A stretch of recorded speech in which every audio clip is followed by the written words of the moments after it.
The fire at Grenfell was 4 years ago today. For many people, that tragedy has permanently marked their lives.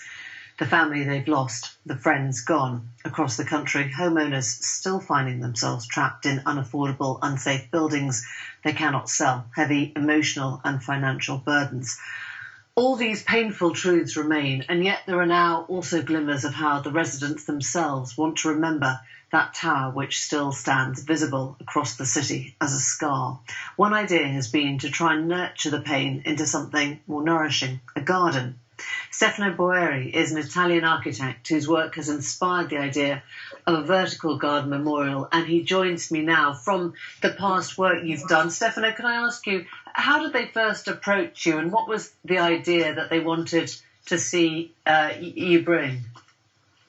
Well, I received a phone call from the next of kin support group, and they were simply knowing if I were available to let's say, support their idea to turning the burned tower into a memorial without cancelling its story. And I started immediately to share the idea that living nature is probably the best way of turning the tower alive again in a different way, and from a site of a tragedy to a monument of biodiversity, a monument to living nature in the London skyline. That was the beginning of all.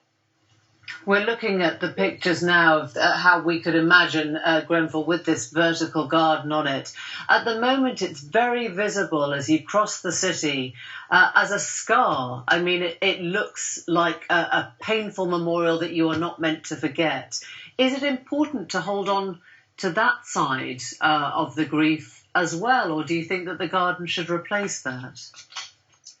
Well, I believe that the most important thing is that this memorial must be decided by the survivors of the community, by the next of kin, by the bereaved. I believe that that's the first issue.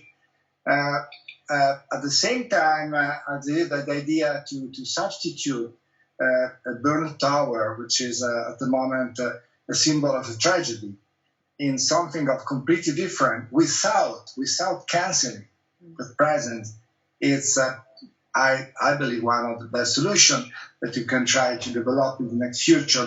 And the idea to have let's say a Grenfell with planting plants, flowers, and other tree species. Well, it's a way to preserve the memory of the victims, and at the same time to removing the kind of spectral presence that the tower represents now. And in terms of the structure itself, would you be concerned about the stability of trying to build on something that is clearly so architecturally vulnerable? Well, I believe that it's important to, let's say, to consider with attention the stability of the tower, of the ruin, and to consider also the opportunity of retention of only part of it.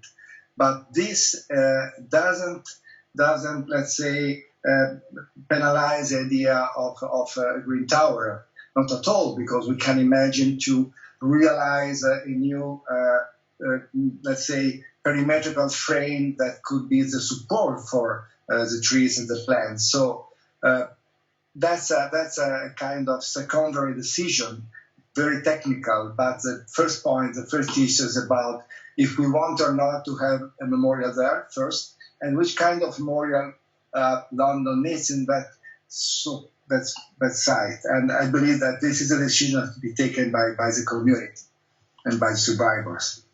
Very nice to talk to you this evening, Stefano Boeri. Thank you for joining us. Thank you. Thank you so much.